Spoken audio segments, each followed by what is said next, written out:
I'm so excited to introduce today's speaker, Darcy Nelson. I've had an opportunity to get to know Darcy in many different facets of our lives through music and sustainability, and I'm so thrilled she's joining us today to share her expertise in this marketing space. Creative, innovative, self-starting strategic thinker with more than 9 years of experience in digital marketing, branding, project management, and administration, Darcy Nelson of Nelson Strategic Marketing is passionate about generating high-impact results for value-driven brands and B corporations. As a consultant, she helps brands better understand their why factor, refine their voice, and understand target audiences to create strategic marketing plans and compelling stories that support measurable growth and ROI. Purpose-driven with a desire to help create a better world, she focuses on supporting organizations and brands that value excellence, sustainability, and corporate social responsibility, especially within the wellness, natural products, and agricultural sectors. Always learning and keeping a pulse on digital trends, Darcy is a self-starter with proven expertise in strategic planning, content strategy, development, campaign management, project management, copywriting, data analysis, reporting, administration, and supervision. Darcy is also an emerging songwriter and enjoys her marketing storytelling skills to write brand jingles and songs for film. And she just finished her first TEDx talk that we'll share the link at the end of Music is Medicine. So please help me give a warm Women in Sustainability welcome to Darcy Nelson. Thank you so much, Becky. It's great to see you guys all. Hi, Lindsay. Thanks for joining in. I'm going to share my screen here. Becky, that was a mouthful. Thank you so much for that introduction. All right. It's a pleasure to be here. As Becky said, we've met in a variety of capacities.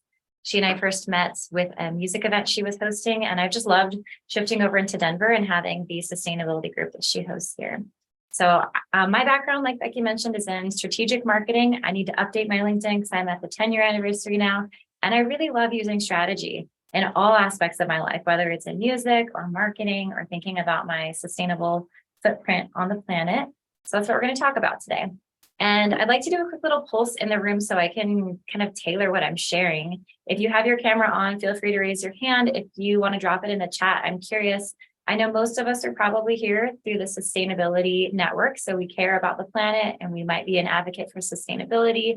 I'm curious if you consider yourself to be a founder of a brand, an entrepreneur, a solopreneur, or maybe somebody that's just building your own influence as a thought leader. So feel free to drop that in the chat. That will help me as I'm considering what to share and really making sure that this is relevant for you today.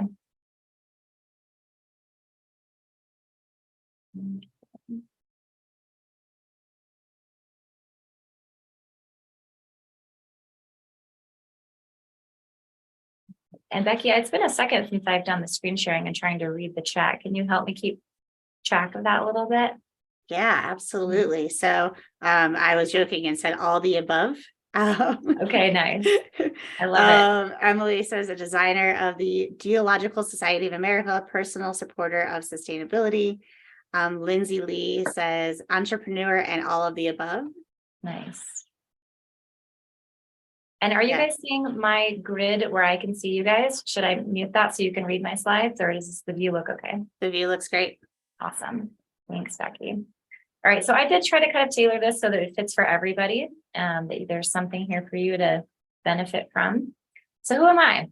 I'm a digital strategist. That means that I think more about just doing, and I think about the why and how to do it really efficiently. I'm a data nerd, which is something that's interesting. It pairs with my creativity, but I love looking at the numbers and the analytics to make sure that anything that we're doing online has measurable impacts. And I think it's just a really big mistake to not be looking at the numbers. And it's really fun to have numbers and creativity side by side. I'm a country girl. I consider myself to be a word wrangler. I love writing for copy. I love writing for music and songwriting. I'm a minimalist. I really try to not have a lot of stuff as much as possible and to live light on the land. And I am a basil micro farmer.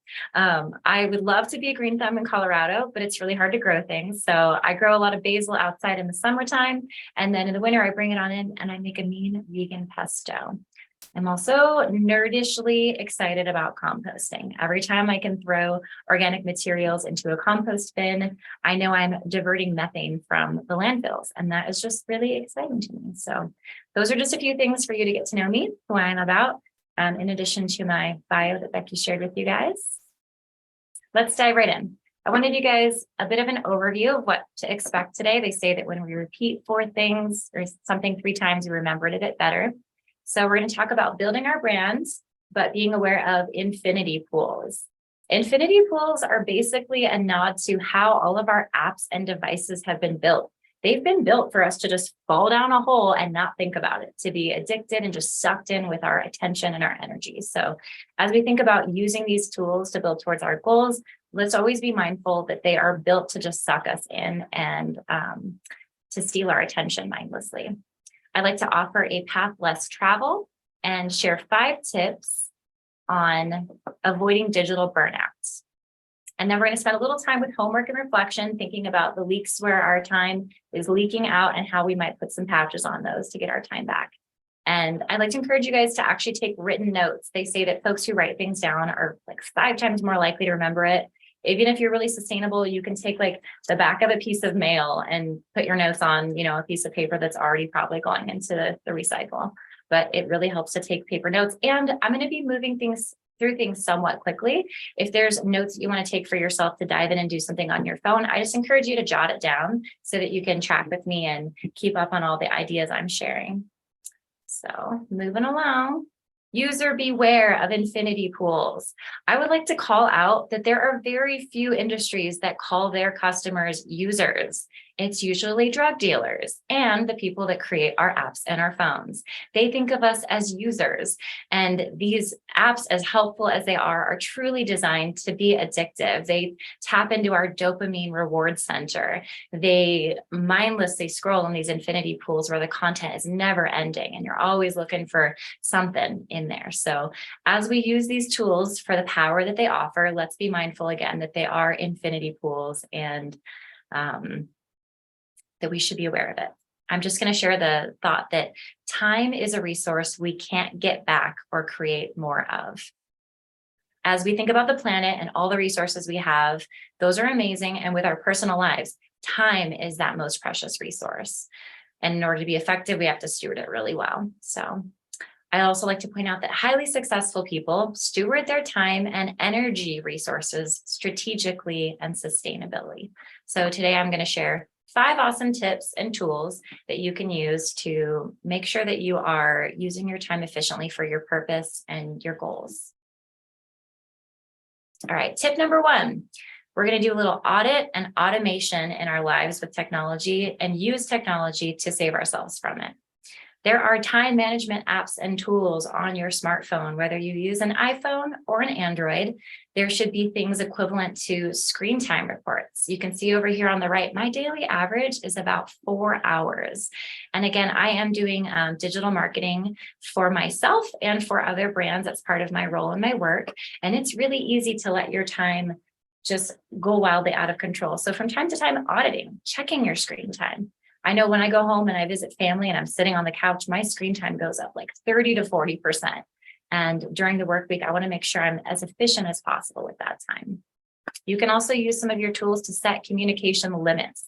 This is one of my favorites as somebody that, again, works on her phone. I try to set a max of 4 hours a day that would be in my communication realm. That's going to tell me how long I've been on my texting, how long I've been using social media and email and all those things. And when I start to use down my time for the day, I get a reminder. And when that time is gone, my screen sends this handy little lock on me that'll say, hey, you've already used your time today. Are you sure you want to keep doing this? And it's just a nice little check to be like, okay, yes, I just need 1 more minute, or yes, I need 15 more minutes. And it's that reminder that like, I've already spent this many hours on my screen and my phone today. Is what I'm doing vital and important? Do I need to keep doing this?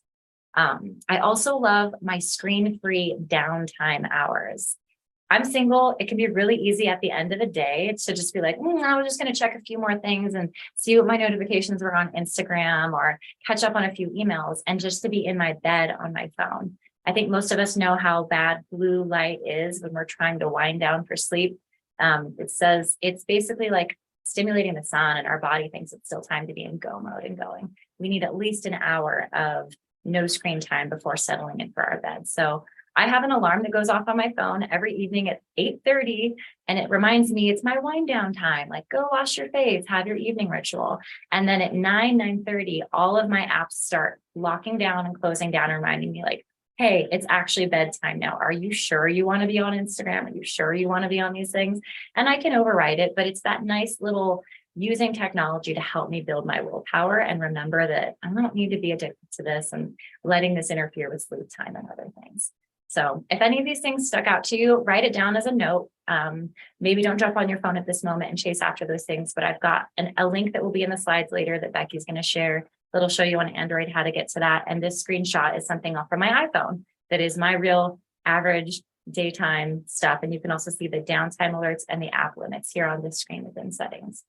One of my favorite tools, and I find it really useful. Tip number 2 to organize our brand and our brain. I want us to plan and anticipate our screen time and remember that if it isn't scheduled, it doesn't exist.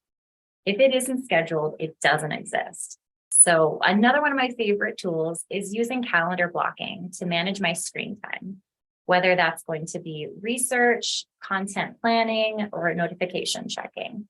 All of that is built into my calendar on recurring events. And I can even link to things. If I've got a document that I use for calendar batching, I don't want to have to remember which document that is. I use my Google Calendar and I link it to those documents and make it a recurring event with the 30 to 90 minutes I might need for that time. And then I can visualize my workflow and my commitments. If something else really crucial pops up on my calendar, I can take a peek at my don't do list and figure out which things I can omit from my priorities that week.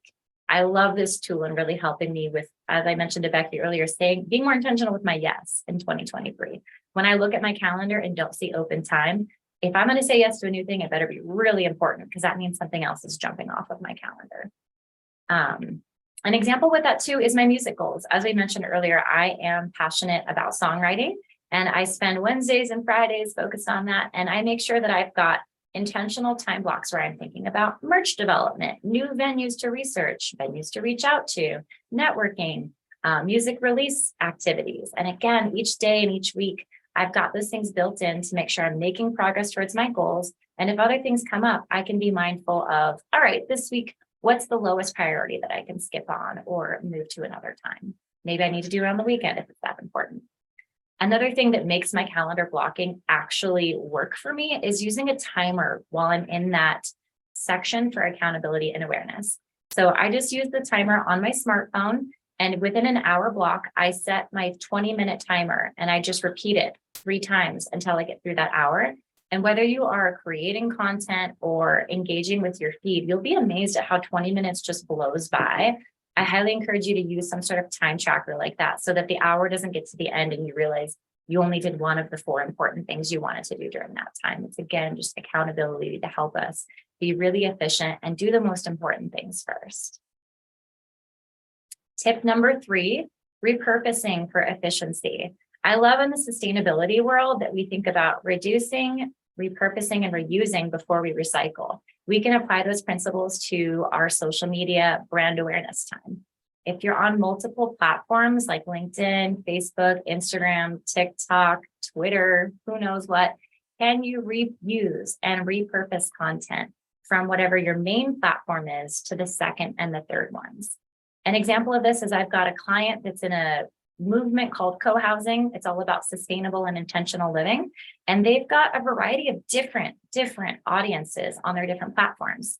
LinkedIn is a professional audience of architects, planners, developers that connect with them, and a few individuals.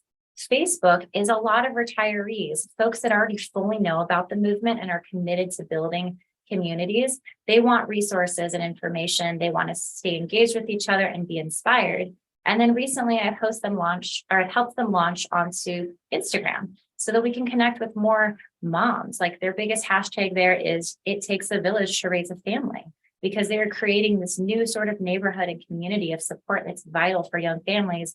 But there's this lack of awareness about what co-housing is. And Instagram is an amazing tool to reach people that don't know anything about the movement and get the word out there. As you can imagine, each of those 3 audiences knows entirely different things about co-housing and their needs are different. So I might be able to take a very similar graphic, resize it for each platform. I start with their most high ROI platform, which is Facebook, where we see the most engagement. People share things a lot. They're commenting, they're liking. I create the content for Facebook. And then I think about the audience on LinkedIn and Instagram. And I think about how to tweak that caption in a way that speaks to the needs and the interests of folks on different platforms. So as you think about growing your brand awareness, think about the different platforms that are the highest investment for you. And rather than just copy paste, or rather than creating entirely new content for each platform, how can you repurpose and reuse in a really efficient way? If all of that seems kind of overwhelming, I'd like to mention that you can invest in a scheduling platform. There's a bunch of tools out there. Hootsuite, Sprout, Social, Later, and Buffer. These all will allow you to connect these different accounts, plug them in, draft your content, and actually schedule it to auto post. They are not free if you want the good tools, but it is something that if you've got more money than time, could help you to ease the stress of your brain when you are reusing and repurposing content, and maybe wanting it to auto flow a little bit so that you don't have to be on Instagram 5 times a week to get your feed posts up. Just an idea. Another hack that I love to share is the idea of collaborative learning. Can you divide and conquer with a learning partner to keep current on trends and platforms? Maybe that's specific to your industry where you're making money. Maybe it's specific to a side hustle or a passion. For instance, for me, I have 2 different learning partners in the music space where I might attend an event and I will take my notes, not waste any extra time formatting them, but just email them off to a friend who's learning similar things. She wasn't able to attend, but I'm just like, hey, Brooke, if you want to scan my notes from this event, here you go. She paid $3,000 and went to a songwriter's workshop in New York that I wasn't able to afford, and she will be sharing her notes with me. So we're saving time and resources and kind of cross-pollinating our knowledge. So that's another homework sliver that I'd like to save time for today that we might explore within this group in this room today, or maybe just to get your wheels turning on who in your life might be a collaborative learning partner that you can have mutual benefit with. Show me some snaps if you like that idea. All right, me too. It's great to have collaboration with folks. Tip number 4, to question your impacts. If you cannot measure it, it does not exist. This is a quote that a mentor of Brené Brown shared with her. I don't know the person's name, but it threw it in there. This is where my data brain comes in, of picking our platform strategically. Like the story that I told you with one of my clients where they've got 3 wildly different audiences on different platforms. Not all time spent online has equal value. And we should really be engineering our time and platform strategy based on what our personal goals are and our audience. So again, whether you are a founder of a business, a solopreneur, or somebody just seeking to build influence, think about starting with goals, not just like, I should post on social because that's where you meet people and that's where I should be doing this. Think about what your actual goals are. Are they brand awareness? Are they lead generation, conversion? Are you simply trying to get out there to be known, liked, and trusted? And make sure that you are thinking about how you can measure that in some sort of way. Watching the metrics and allocating your time where the promise has its highest impact. That can be a little bit nebulous, but I'll give you an example again from my music passions. I spend a lot more time promoting my music than I do my marketing because most of my marketing is something that requires a high level of trust. And I'm not necessarily going to see the highest value from creating an Instagram page for that. I get a lot of word of mouth referrals. My music, on the other hand, is something that just needs a lot of brand awareness and getting out there. So as I'm creating reels, I've noticed that sometimes I can spend 90 minutes on a specific reel that to me looks great. It's got the fast cadence, it's got a trending song, it's got words, it's got all this cool stuff. It's like me vlogger style showing something. And then on the flip side, I had a encouragement to send in a venue a 30-second live address of me speaking to the camera, inviting people to come to this event. The 30-second address where my makeup wasn't good and I was like wearing weird clothes and just being my goofy self, that performed like double better than the thing I spent 3 times the amount of energy putting on. And I've had other similar reels like that, where it's just me unpolished, being myself, being authentic, and then making sure I make a few tweaks to the formatting. Those are performing better for me. So I need to remember that when I'm tempted to spend 2 hours creating this like professional looking, amazing reel, knowing that for me personally, it's probably not going to perform as well as if I just like am my weird self and like talk to my friends. So as you're creating your content, watch and see what is performing the best so that you can be efficient with your time and not waste it. You want everything you're doing to create some impact back for you so that you can sustain your purpose and your energy and not burn out. And then I'm going to cycle back to the sustainability theme of reduction. Remember how I said usually reduce and reuse come before recycle? I kind of flipped the order of this, but how can we reduce the amount of things that we're doing online? And remember that sometimes less is more. So maybe you need to stop and reflect, how many platforms do I need to actively be managing if I'm truly supporting my goals? Maybe you can condense or combine pages. An example of this is I was working as a consultant with someone who wanted to start a new brand that was going to become the bulk of her income. She wants to create an entire business model that's based around multiple dance events each year, where dance creates social change and people travel together and learn and have a great time. Who doesn't love that? It sounds amazing. At the same time that she was trying to build that, she was also managing a personal Instagram page that was fairly similar because her life is about dance. She's really passionate about it. And we talked about how she could maybe save her energy and not having to be checking direct messages and alerts and figuring out what content to post where, but using her business page to continue to grow as being liked, known, and trusted. Those are sort of some of the pillars of building your brand out there, is know, like, and trust. People work with folks that they know, like, and trust. And just to encourage us to be able to merge those identities a little bit as we're building a professional brand and bringing our whole self to it and showing people what we're about, what we value, so that they can like us and know us and trust us and maybe want to do work with us. So there's an example just to put a thumb tack in of, am I spending a lot of time on my personal Facebook page when maybe that's not really supporting my goals so well and I could use my time differently? Tip number 5, reflecting and applying. I'm just going to remind us of the quote that time is a resource we can't get back or create more of. So it really is crucial for us to periodically do these audits of how we're spending our time. And are there leaks in our system where we are just wasting time? And can we put patches on those? So I thought we might take a minute or two just to do some writing time if you've got your pencil and a paper, and to think about leaks in the past week, month, and year. Where have I spent time that didn't align with my goals or sustain my energy? Because sometimes we need that downtime. We need the rest time where it is rejuvenating. And sometimes we can, again, be wasting 4 hours, 5 hours a week just cruising feeds on social, and it's not that helpful, or playing games on our phones. Patches. What patches can I systematize to stop time from leaking out of my day and week? Are there calendar batching things that you need to throw on? And how can you make it actionable? And maybe just jot down a few notes of things you're going to do. They say that when we take action in the moment, we're so much more likely to follow through than if we say like, oh, those are some good ideas, but I'll like make a change next week. So,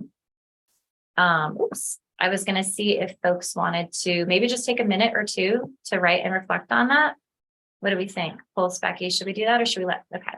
So I'll just set a little timer on my end for 60 to 90 seconds and we'll check back in. And I'm going to try to come up with something new for myself as well to share.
Okay, that was just a quick minute. I love if anybody wanted to share. I've been talking a lot. So if anybody feels like coming off of mute, or if you want to drop it into the chat of a leak, a patch, and an action, I'd love to hear from you guys.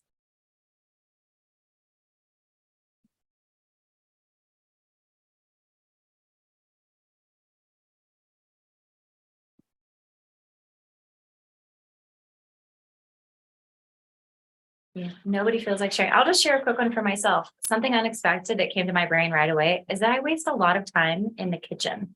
Like sometimes when I'm cooking dinner and cleaning up, it takes me over 2 hours for a very simple meal.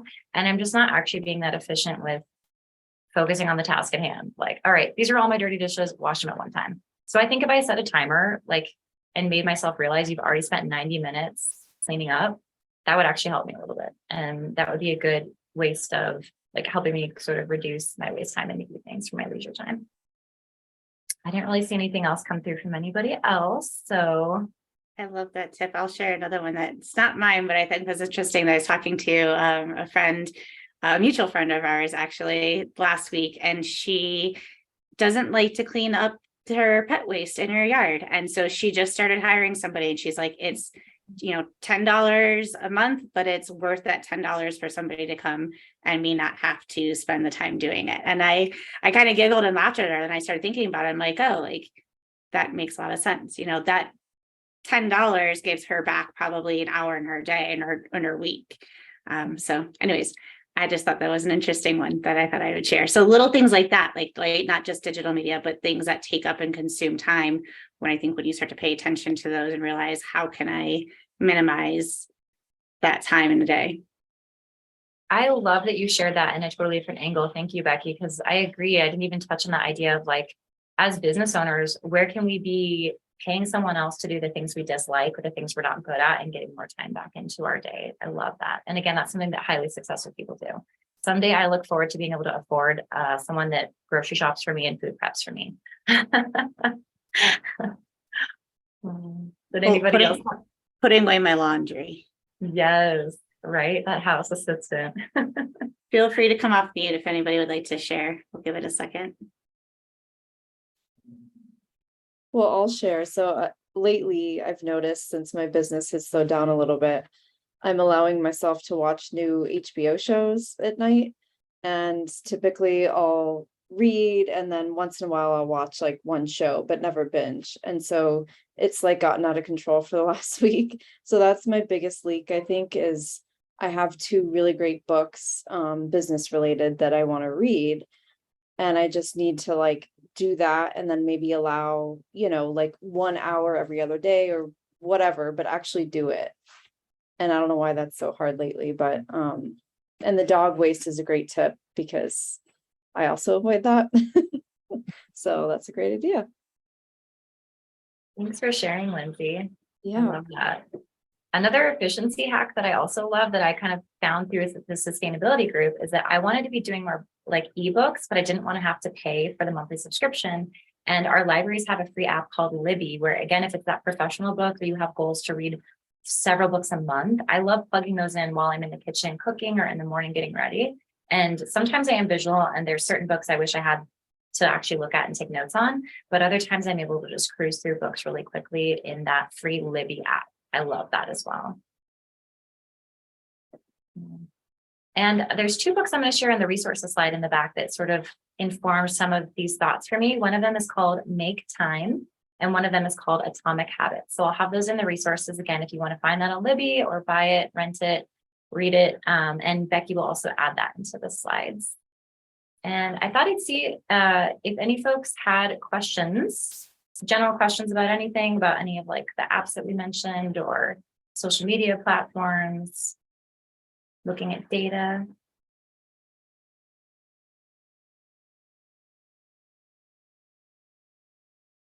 I think I might have missed it, Darcy. What was the app you used to keep track of your time?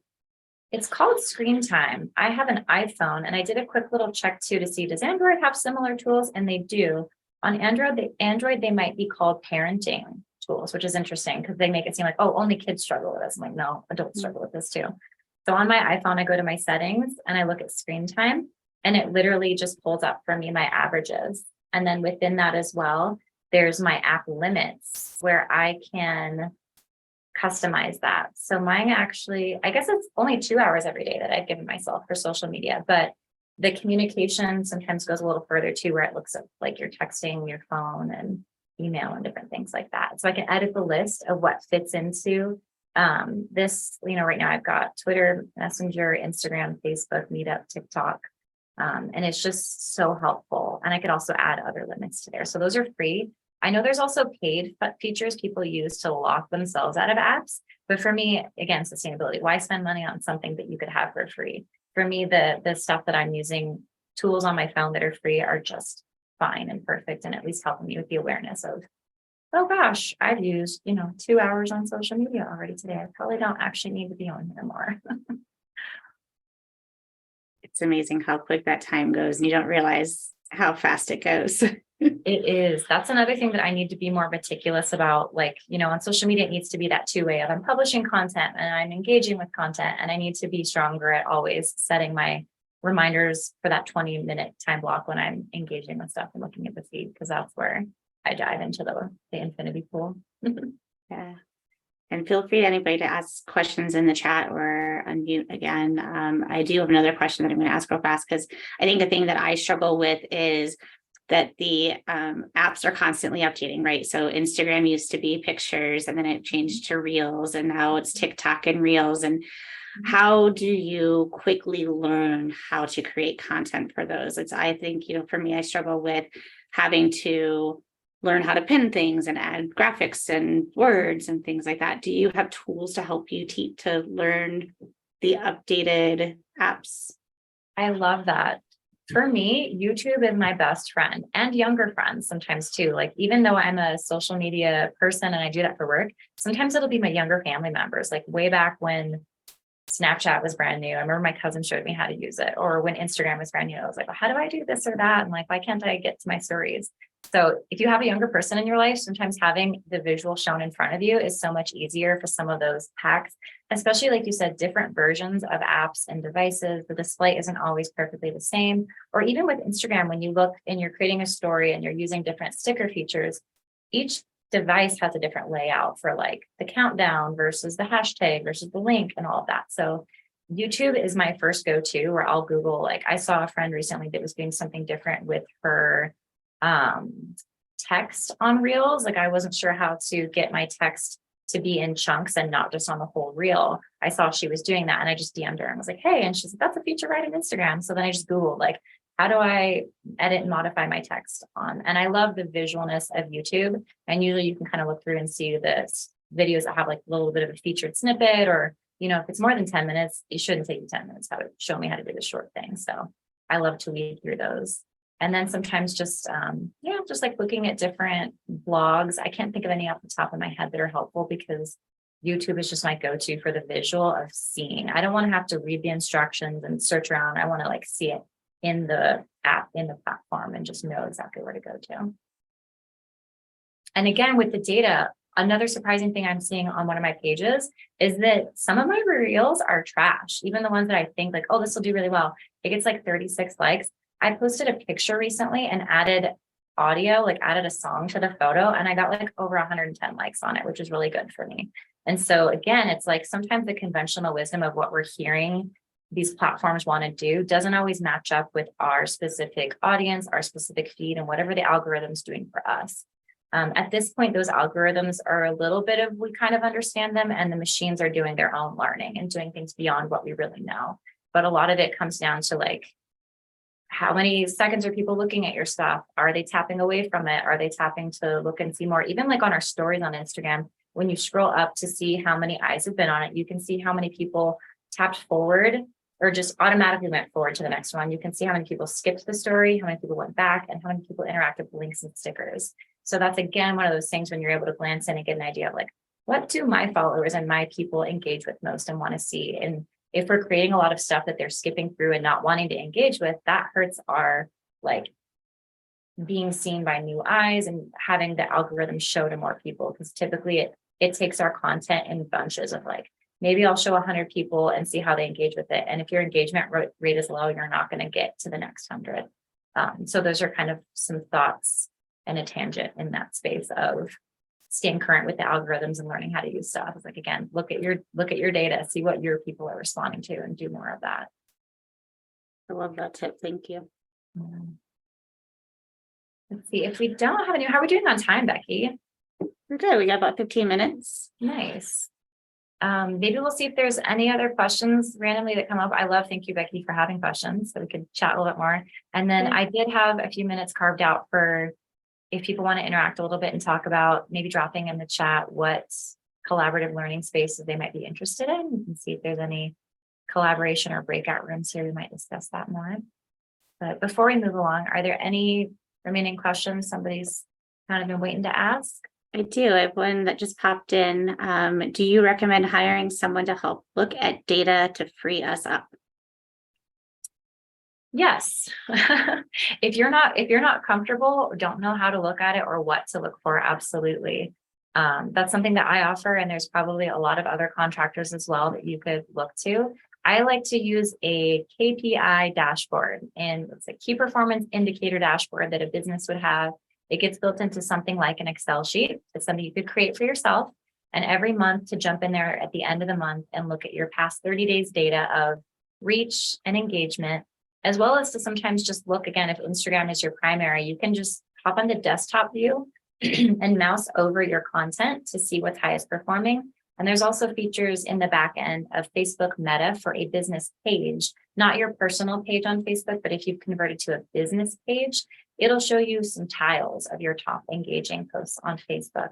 And that can be useful as well. I use that for clients where I'm looking at, wow, this particular post to take again for the co-housing community. When I post on Facebook and I'm highlighting an actual community that's in the world with people and spaces, I see radically more engagement on that than when I post resources and just sort of like informational memes. And I can even see like, oh my gosh, there was 20 shares on this and like 50 comments and all this engagement. And that again helps me think about when I'm creating content for this page, how do I gather photos and info like that when I'm working with a disparate movement across the country? And so again, it just helps me do better for those accounts rather than just, okay, they say they want memes, so I'm just going to post memes. So it's like, well, those don't actually perform super well. So if they still want those, I have to mix it in with the content that is performing really well so that the page doesn't get penalized and it stays really active. So I would encourage you always like research first for yourself, maybe watch a video or two on YouTube, see if it's something you can DIY to save yourself the money. But if not, then maybe think about saving the time and hiring somebody else to help you kind of create that dashboard or to monthly get in there and to look at things. Another tool I love, and I can't stress more, is Google Analytics. If you have any sort of website that is important for your business, that is your landing page, and it provides structure for your marketing funnel. I do this because I'm visual. A marketing funnel is brand awareness at the top, and then people go through a journey of thinking about, like, do they know, like, and trust you? Do they want to consider working with you, to conversion and working with you? And the number of websites I see out there that people might be paying for monthly SEO, Google ads, and paying someone to manage their social media, but they're not tracking the behavior on their website. To me, it's the biggest missed opportunity because you don't know if that landing page itself is broken and all this money you're throwing into the top of your funnel is going to waste. Because you can have all the traffic in the world on your website, but if those folks are not going through a buyer's journey and considering working with you and reaching out and either buying your product or becoming a lead for your services, wow, what a waste. And so that's, again, a free tool that, like, you've got a web developer, they can set it up for you. That's something I can help troubleshoot with folks, but it requires the back end access of your website and just dropping some code in there. And that's another thing you can Google or you can hire someone to do for you, is like, how do I claim an analytics account and get it set up on my website? Those are also essential for if you're not just doing brand influence on social media, but if you've got a website that's, you know, having people buy a thing, reach out to you as a lead, or join an email news, or whatever those things are, you can set up custom conversions where analytics will tell you of your paid traffic and your organic searches and your direct searches and your social media, here are niches of your conversions and where they're coming from. And that's another one of those strategies that I just geek out on the data where I'm like, oh my gosh, you know, if everything coming from my direct searches and my SEO is the most important, I need to be focusing on brand awareness and getting people to know my name so that when they search me and find me, that's going to be a lot more efficient than me paying all this money on Google ads, because for whatever reason, they don't know anything else about me. They haven't met me yet. And Google just, those ads are not performing as well when it comes to ratios for conversions. So sorry for that big mouthful, but I get passionate about data because I feel like not enough people are doing it. So many people are just like, let me do your content. And they're not really effectively measuring like what is doing well. And maybe whatever this person wants to pay for is not actually the most important thing to get them the end result and the goal that they're aiming for. So I don't know if that made it more clear or more murky. I love it. And if anybody's not familiar with funnel marketing, highly suggest going down a funnel marketing rabbit hole because there is so much to learn.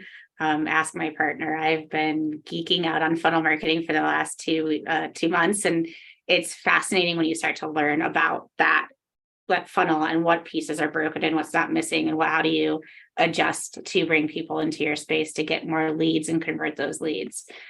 So highly recommend anybody who's not familiar, definitely look into it more. So thank you for that, Darcy.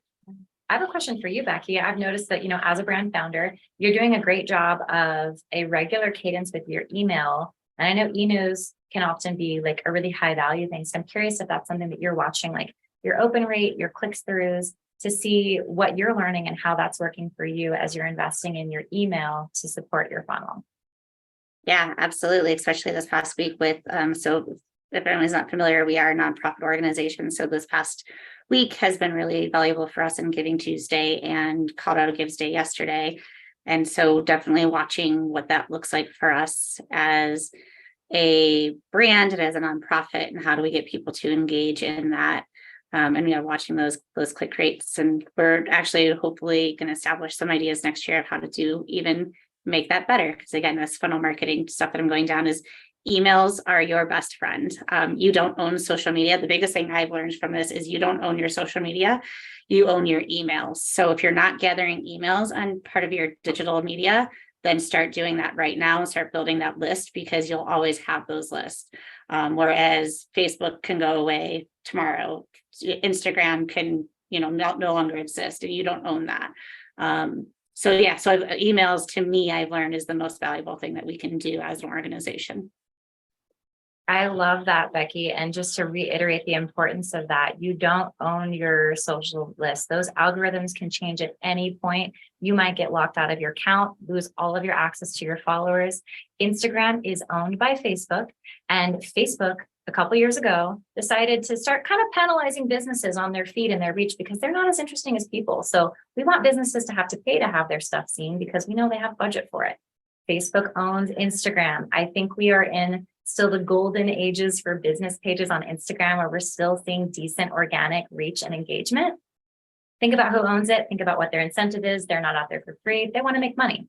So the more you can nurture that email list and provide value and not overwhelm your people. I hate it when I get I have this one person I unsubscribed from recently. They have the most great info that I want, but they sent me 4 emails in a day. And I said, goodbye. I don't need to know you anymore. That is way too much. And even if, I don't know, I have to like a brand a lot to want to hear from them every week as well. And sometimes my tolerance for just, I don't have time to read it, but I'll hang tight. All of that kind of goes into your email of providing value, regular cadence, and not being annoying, not being overwhelming. I saw another question that dropped into the chat now that I exited from my share mode. What trends do you think 2020 will bring? I learned a lot about women in sustainability from Instagram ad. Hey, Becky, I love that. What you're doing is working. That's a good question. I don't have a magic ball, but one of the things that I think could be growing even more, again, it's also ironic, I'm not necessarily an early adopter. TikTok is something that I think we should all be exploring and learning, especially for folks in a music space or for a brand space. One thing I'm noticing is that I'm seeing a lot of brands get more personal FaceTime on Reels and TikTok, where they're having a social media manager show their face and jump around and do things. There was even a events hall in my hometown that I saw recently, and they had some young woman I've never seen before that's apparently part of their team, and kind of acting in that brand influencer role where you kind of sometimes do need a face to be creating some of these things. So finding somebody on your team or you being willing to get comfortable on camera. If that's something you're not comfortable with, that's a huge skill that will help you in your professional life. Do some watching on YouTube, talk to me, talk to somebody else that you think you've seen in your feed who seems to be comfortable on camera, and start practicing and doing some lives, putting yourself out there, getting comfortable on video, because we're seeing that more and more. And I am seeing opportunities for people who are willing to use their face in some of these different platforms, because brands need that. I've even seen that on job listings too, where they're like, we want someone to manage our TikTok, and we want you to be like comfortable being the body, being the face in there, doing these things. So I think we'll see more of that. And then I don't know, it's interesting. So that's a new platform. I feel like a while back I had friends that were joining different things. We know Twitter was purchased and folks have shifted off of that onto new things. I think it is just important to be in multiple places and to do it in a way that doesn't have us burn out. Like, again, that sort of repurposing, reusing, and thinking strategically about some of that time. I see another question. Any suggestions for using my social media posts to drive users to my website? That's a great question. So, Lisa, if you are on Facebook or Instagram, those have different user interfaces for the user experience of getting to a link. Always be thinking about that. If you are posting to Instagram and you include a link in your caption, it's not clickable because Instagram doesn't want you leaving the infinity whirlpool. They want you to just stay in there. So if you want to make a link drive to your website just functionally from Instagram, you need to create a link in bio page. There's Linktree and Beacons that are two of my favorites that have free functions. And so then you can use a variety of calls to actions where you're like, go read my blog or register for this event at the link in my bio. And then when people open up this one link you're provided in your Instagram, it gives them a drop down of buttons where they can search through and then go do that. So always providing a call to action. In marketing terms, that's a CTA, and giving people a good reason to as well. Because think about most of us, when we're using social media, we're just kind of like wanting to numb the boredom. And maybe we want to see what our friends are up to, but usually we're not eagerly wanting to get off that platform. We're kind of using it in a mindless, like, I just want to scroll through. So really make sure that whatever your caption is grabs attention and gives people a strong reason to be on your website. From Facebook, it's a little bit more friendly, but also know that if every single post on Facebook includes a link, that's another thing that the algorithms are kind of going to penalize a little bit, because Facebook doesn't want people leaving the platform either. They want them scrolling mindlessly for a few hours and staying on the platform. So when you think about your content, think about, how can I do know, like, and trust, be creating content around that, and sprinkle in my calls to action where I'm asking people to go over to the website. So if it's a blog, kind of teasing it and asking a good question of like, do you know how to manage your screen time? If not, jump over here and read this blog. Or do you want, there's a carrot sometimes you can offer too. Like, do you want my free download for this service?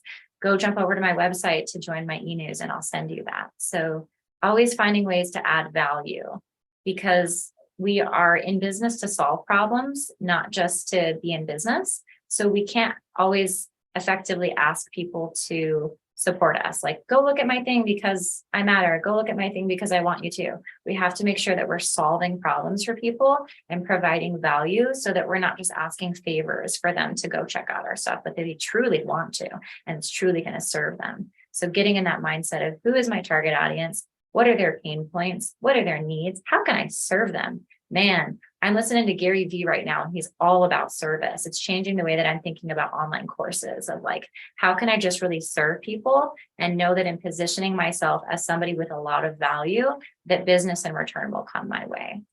And Lisa, that's Linktree and Beacons, Beacons. Maybe do a little reviewing. I love doing that before I pick a tool. I like to just Google what's better, Beacons or Linktree, and maybe even add your industry, Lindsay, your realtor. So you could say, which Linktree option is better for realtors, and just kind of read a few things and then don't waste a ton of time and just like pick one and go with it. And then again, if you're struggling, like, how does this even work? Just pop over to YouTube. How do I populate my Beacons? How do I populate my Linktree? And every time you have something new, keep it updated. a plug back on my end. I recently got to do that TED Talk that Becky talked about. And I think I plugged it on my link tree, but recently I was like, I need to do that because again, I can't post a 10-minute video on Instagram and have that be seen, but a couple of my friends want to see it and I want people to.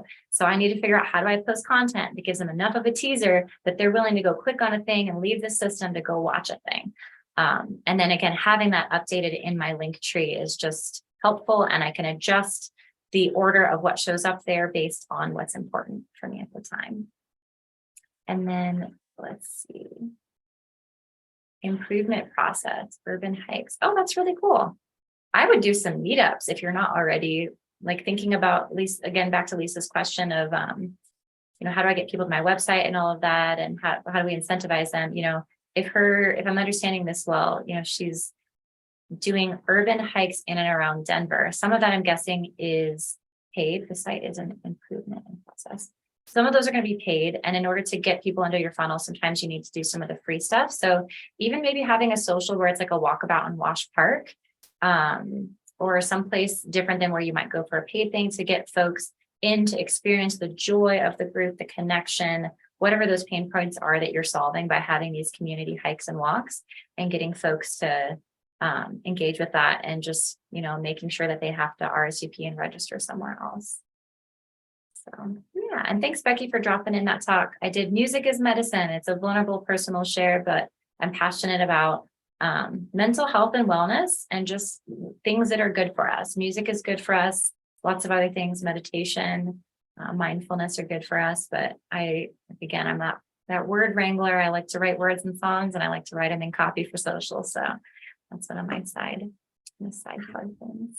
Highly recommend checking out Darcy's music as well. And I know that you had shut down the thing. We have just another maybe minute, 2 minutes. Do you want to share the rest of the slides at all real fast, or I'll be sending out the presentation as well.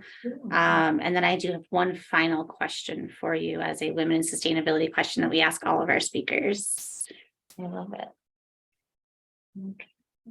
And then we're at time, so if anybody needs to go, please feel free to go. We'll be sending out the recording and these slides as well in a follow-up email later this week. I think my last question was, I wasn't sure if we'd have time for breakouts, and we may or may not today. But it's again that idea of whether you wanted to drop it into the chat or come off of mute and say, what's a topic or a space you want to learn more about? Whether again, it's like maybe marketing funnels is a thing that a few people in this group feel like they want to learn about, and that's knowledge that could be shared together, right? That's an ever-changing thing too, Becky. Like all the tools are different. How do we keep up with how to really nurture our marketing funnels? Again, for me, sometimes it's like music industry stuff, or I'm also starting to think I want to do a little bit more graphic design and visual design. I don't know if it would be something that I could swap and learn with somebody else that's doing things like that. So if you've got verticals, topics you're interested in learning in, let's see if there's any commonalities in the group today, and see if we can do some matchmaking on collaborative learning.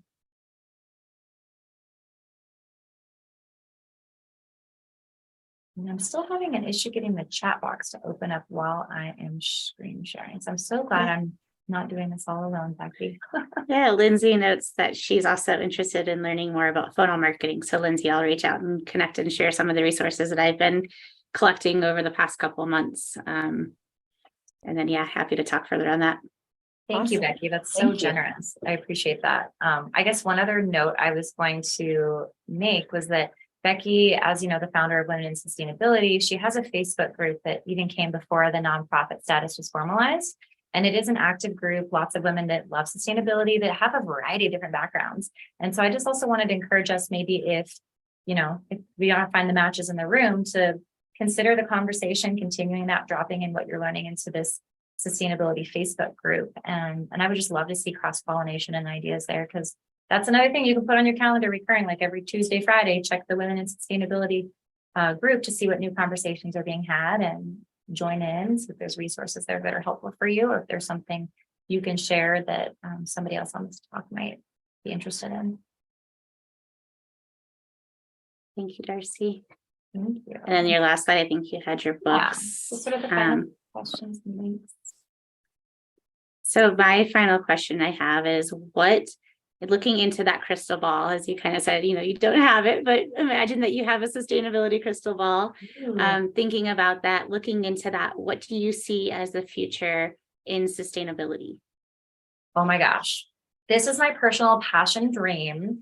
I wish that more of us were kind of doing the throwback to the victory garden thing, where, we think about all the different things going on in the world. And even sometimes I think about food production as like a national security thing. If we are relying on other countries to feed us, what happens as our water supplies continue to dry up? What happens as climate change continues to impact temperatures and crops and droughts? And what if we were all a little bit more invested in growing some of our own food? Like this sense of like, basil is the thing I can grow the best out here. So I grow a lot of that and I make my own vegan pesto. And sometimes I freeze it because I make so much. I could trade and barter with a neighbor that was better at growing microgreens or kale. And in Colorado, I also work with a landscaper, and I keep putting a bug in his ear of like, can you focus on custom greenhouses? Because I've seen more and more people from 2022 requesting raised garden beds in their background or their backyard where they're wanting to grow some of their own food. But our growing season is so short in this mountain range and the temperatures are so extreme. How exciting. Like, again, I'm a country girl. I grew up with a garden, but I would be so excited if like it was normal in every neighborhood for someone to grow something. In Tacoma, Washington, they had an urban gardens group that was encouraging people to use their front yard for that. And so imagine if there was such abundance that you could like go for a walk and your neighbor doesn't mind if you take an extra cucumber or some green beans, or you've got so much that you can share with someone. And also just like using our water, like why do we use water to grow grass that produces nothing from us other than beauty, and it raises our utility bills like wildfire? What if we created beautiful edible living spaces around us that reduce the impact of transporting food to us? We're reducing the chemicals that go on it. We're taking care of the soil health. I could go on, but if that was like something that I could make possible in the world, I would just love to see a culture of food growing where kids want to know about it, where parents make time for it, where every yard is growing some food, because I think that would help with hunger and, transportation and the environment and so many things. So I'm sure somebody else would have a more educated thought, but if I could just dream up something, that would be my hope for the future. I want to live in that world with you. I think that is a beautiful world that you just described there. And let's make it happen. Let's keep working together to do it. And thank you so much for being here today and sharing this incredible information. Please, everybody, help me give a round of applause to Darcy for being here today, sharing her expertise with us. Yes, I agree with Lisa. It's so very helpful. So thank you. As a thank you from Women in Sustainability, we'll be planting 3 trees in your name through our partnership with One Tree Planted, and you'll receive a certificate with that information. They'll be planted in the National Forest. So thank you again for being here. Everybody, I hope that you have a wonderful rest of this year and wonderful holiday season. Stay safe, stay warm, enjoy time with your friends and family, enjoy that downtime and non-screen time, break out those books and just enjoy it so much. And thank you so much for being here today. We'll hope to see you in 2023. We're getting ready to announce a bunch of new events coming up. So keep a watch out, womeninsustainability.org. And we look forward to having and continuing these conversations. So thank you, everybody. Have a wonderful afternoon. Thank you, guys. Good seeing you all.